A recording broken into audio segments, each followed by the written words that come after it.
Well, the AQI in the national capital is continuously rising, and in some areas it has even reached 500. People are compelled to breathe this toxic air every year. To speak more on this, I am being exclusively joined by an activist and a businessman as well, who is well known, none other than Mr. Robert Vadra. Thank you so much, sir. Namaskar, for speaking with NDTV. What do you have to speak on pollution, sir, as far as this entire issue is concerned, from children to senior citizen? Each one of us has been suffering a lot. It's a very, very critical situation. And I'm glad that we are talking about this because I, being a sports person, I was very, very, happy to run every morning outdoors, go cycling, and, enjoyed the outdoors for sport and also picnicking with my children whilst they were growing up and friends as well. But now it's really become a critical situation because everybody is falling ill. In fact, I'm also going through a little illness because of that, because I try and, play my golf and stuff like that, but it's really terrible that after the kind of air that we are breathing, feels like actually, I'm not a smoker, but I feel like I've smoked 20 cigarettes. Now, I mean, we can keep complaining and writing a book, but something must be done. And, obviously, when you have a chief minister, maybe from any party, I will say that you must be proud of your leader in the national capital. But when the lady herself our chief minister, doesn't understand the disparity between AQI and AIQ, or trying to sum it up like it's the temperature, that maybe it's 35 degrees, so 30 degrees is what we were thinking, it is the AIQ, AQI. But I'm just saying that, it's sad that, I mean, I was watching something else where she says, have you been to Venice? And all those places where the gondolas are and all are basically nalas. Now, what are we doing here? People are, social media is very powerful. People are very alert. And they see all these, measuring stations being watered, consistently. And we don't need to hide away from a real issue. Like we dealt with COVID, and it should be above party lines. Everybody should come together. It should be, again, I mean, it should be beyond politics. It should be beyond politics, but the ruling dispensation will not hear a debate on it. I know that my wife, Priyanka, she had prepared her speech after hearing many people and all the issues of the people with being in the national capital. So she did want to debate on, pollution issues, but the House was adjourned and there was no debate. And people just keep on talking about why we discussing different topics other than what is really the need of the hour. So obviously that was not the solution for it. Debate could have come about. And I don't think the Congress is going to accuse somebody, may it be the Kejriwal government or Rekha Gupta. My thought is that a solution must be found. If it's not domestic, it should be international. But because the next generation, they don't want to live in Delhi. They don't want to live in a polluted city or country where, I mean, they can't see a future or, a resolve to this polluting issue for them. And my children also, they think that maybe we should not leave India per se, but move to the hills or move somewhere else because they want to be active, they like to play soccer, they like to be in and out and about. But for us, if one day we see the sun shining and we see a blue sky, we're like, wow, look at our city, and we rejoice. So can you imagine we've come down to that? And all the ministers keep saying 11 months is not enough, and Kejriwal did this, and why didn't Rahul and Priyanka protest at that time? What rubbish is this? We have to find a resolve above party lines. And obviously, we are not, pollution doesn't look at caste or creed or, which religion you belong to, anything like that. This is affecting everybody. So it's a national issue. It's an issue for the national capital. The world is looking I see foreigners who used to come to all the hotels. It's reduced. Hotels are empty because they're saying we're going to fall ill. So I mean, it's really it's really needs to be looked at. It's paramount. It's imperative that we look for a solution. As I said, if it's not domestically, internationally, we can ask China or we can ask whoever, how do they resolve the issues? I think cloud seeding was tried as well and didn't come about. I mean, didn't have the positive results. Seems like pollution is acting as a slow poison for all of us, but still we are not able to, understand that how dangerous it is for us. Talking next about the Aravalli Hills, the new definition which has been given to Aravalli Hills, there have been many protests. Environmentalists, activists have been coming forward and, condemning this new definition and have been saying that this will destroy the entire ecosystem as well. Yeah, when a minister again says, Delhi is like surrounded like a katori with all these Aravalli Hills and all.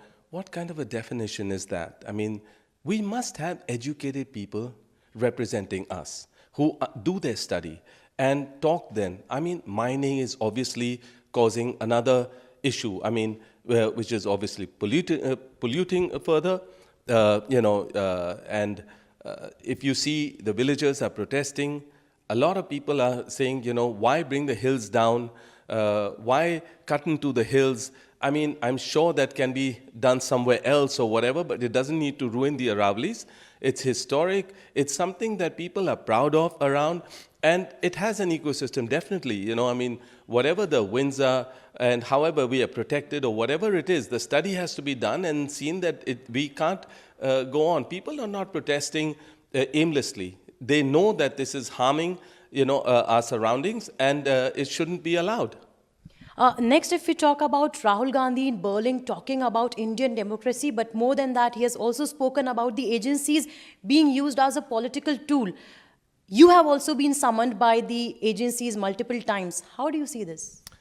I agree with him, because other than this government who has always used the agencies and various other methods to show Rahul in a poor light, or even been after me, though I'm not in politics, but every time there's a state elections, they bring up my name, they remember me. And in fact, I saw it in different states. Wherever there were state elections, whoever was the hopeful candidate to be the CM, some old cases would be brought up about him. The ED would go and raid him, his next to kin, all the people would be raided, and just post the election results, those cases have no, knowledge. Nobody has any information about it. There's no proof about anything, and it just dies down. So it's like a tool the ruling dispensation, that is BJP, uses these agencies to, show some old cases, the person in a wrong light, so that they can win an election, or basically, trouble somebody, and especially me. I mean, I'm not even in politics, but obviously it's a witch hunt, and no matter how many times they've summoned me, I've been there. They've tried to do all kinds of tactics and used everything, but there was nothing for them to find, and, they can keep calling me and so on. But yeah, it is 100% a misuse, and politics and agencies should be kept separate. Only then beliefs in these agencies will be the people that, yeah, somebody's done wrong, that hence they are being interrogated. Otherwise, everybody just gets a very bad name of these agencies that, they're extortionists, and, it's like a tool for the ruling government. So yeah, I agree with Rahul that misuse is definitely of the agencies by the BJP. Talking about Goa, 25 individuals lost their lives some time back where a club was turned into ashes. It was an illegal construction, underground construction. Then the entire scenario, we saw that how the owners fled away. What do you have to talk about this? My deep-hearted condolences to the families of the people who lost their lives there, and also the injured, that they recover at the earliest. Definitely my thought was, we could see it happening. They made Goa into a concrete jungle, license were given, the panchayats have their own ways of behaving, the ruling government, again BJP being there, they didn't manage everything, everybody was being helped and managed or whatever. That why do we have to have such a huge disaster happening in our country for us to make a change. I mean, having 25 people die, because licenses were given, permissions were given, and now the government and the panchayats are blaming the owners of the place. Okay, yes, everybody's norms and certification should be there in place. You have your fire drills and everything. I do it in whatever places I have. I go myself and I make sure everything is perfect. But if something else is happening and permissions have been given, what about the accountability of that government? What about the accountability of the people? So, only because of this disaster that everybody's focused on this and blaming these people, and it's a whole, it's a show going on, which people are saying, okay, now who's in trouble and so on. But what is the resolve? What is the solution? In our country, we need to find solutions to this. We cannot just give, allow licenses to prevail without doing your due diligence. So, and then follow-up has to be done. Now, disasters happen. Now everybody's focused on Goa. And yeah, what's happening in Goa now? Goa has lost their tourism for the peak season of theirs. Whoever else were not meant to be blamed, whoever else had their employment and their other places running, okay, do your, your due diligence now at least and let them function. So generally I'll say that, this kind of a haphazard way of functioning never sustains for a long time. That's why I say, may it be the pollution, may it be the Goa incident, or what was happening in Manipur. Manipur, where did the government ever go to Manipur and help the people who were, two factions were fighting and nobody resolved it? Again, it was the BJP government. So there's a real issue happening in our country that everybody must look at, is the country really progressing? The dollar is, rising, the rupee is falling. Where are we progressing? So obviously there's a real issue here, and each issue may be, obviously for me, I live in Delhi, I can feel the pollution, I'm not proud of it, and a solution must be resolved. And also when I was talking, I went to church to donate some things for the children today and say prayers for everybody in our country, and being Christmas coming up. Even the Archbishop said that we must be self-conscious. We must be conscious of our own surroundings to start with. That each citizen, if they are conscious about, is my vehicle pollution-free? Have I got all my certificates done?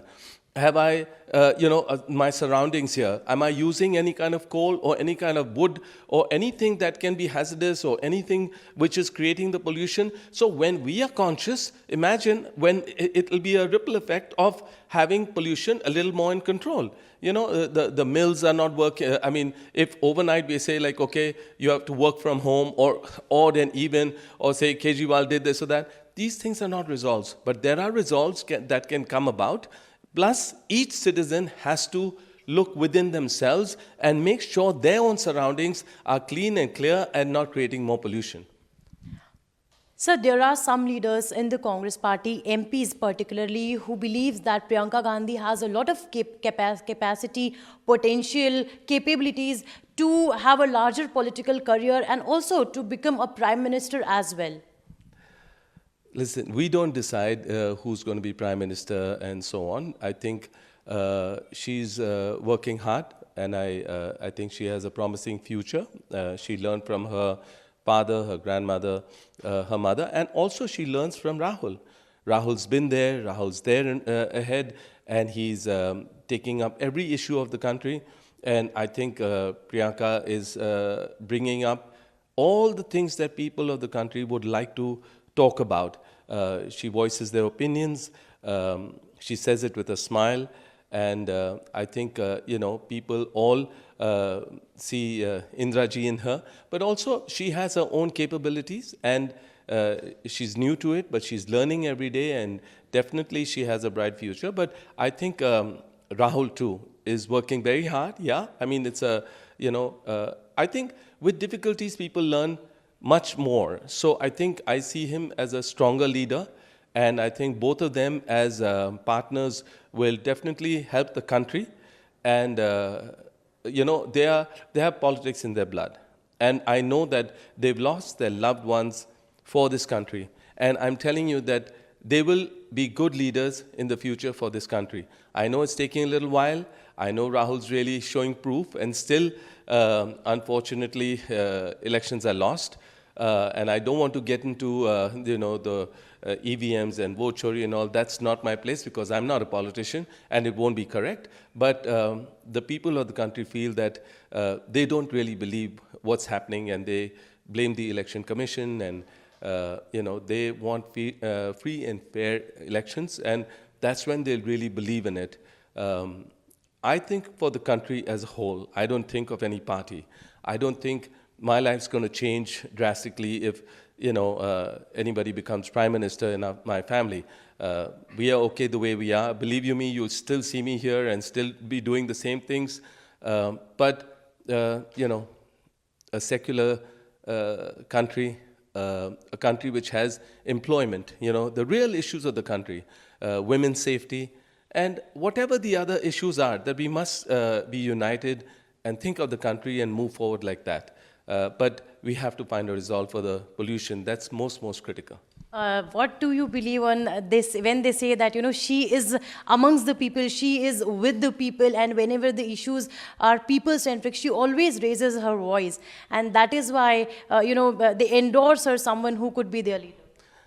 Definitely. I think people look at her with admiration only because they've seen her also work very hard. She's a new member of parliament. She's handling her constituency in Wayanad, and she's learning there and doing everything to help the people there, as well as wherever she is needed for the party, for the Congress party, and for the country. She's always there. I mean, people have seen historically, that she leaves overnight and she goes and sees people who've been crushed under cars or whatever is a need of the hour. She's always there for people. So definitely she has a very good future ahead.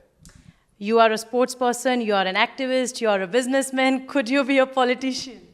I think there's a lot of people who would like to see me in politics. They think that whatever I'm doing, I can do because I'm always doing my spiritual tours around India. I learn from that from people, the devotion, and I get to know so many people, their issues, and how I think when they look at me with politics, but they say, when we have a problem, we think of our God. We don't think of a leader, or we don't think of the closest MLA. We just go to our temple, or we go to our mosque, or we go to our gurdwara, and we say our prayer. And we hope that all our problems just gets sidelined or, slows down. But the thing is that they love to talk to me about whatever the issues are, because they feel that it's a direct line to my family, and they will definitely make the change in the future. But yeah, I mean, a lot of people would like me to be representing them from different parts of the country, and the BJP will say it's a parivarvad. But I mean, having said all that, we'll see what the future brings for me. I'm not talking about politics as such, but I'm an activist in a way that I try and see what changes I can bring about and help people the best way in my own capacity and capability. Last question, sir. Wishes for Christmas and New Year to the viewers of NDTV. Definitely. It's a festive time. It's a family time.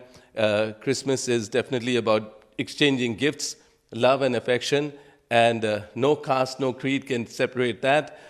Enjoy Christmas and a great New Year ahead. I always talk about health and happiness, so a lot of togetherness with your family, your friends, acquaintances, and a happy New Year, a healthy New Year ahead. Thank you. Health, happiness and togetherness, that was the message from Mr. Robert Vadra, who was in an exclusive conversation with NDTV.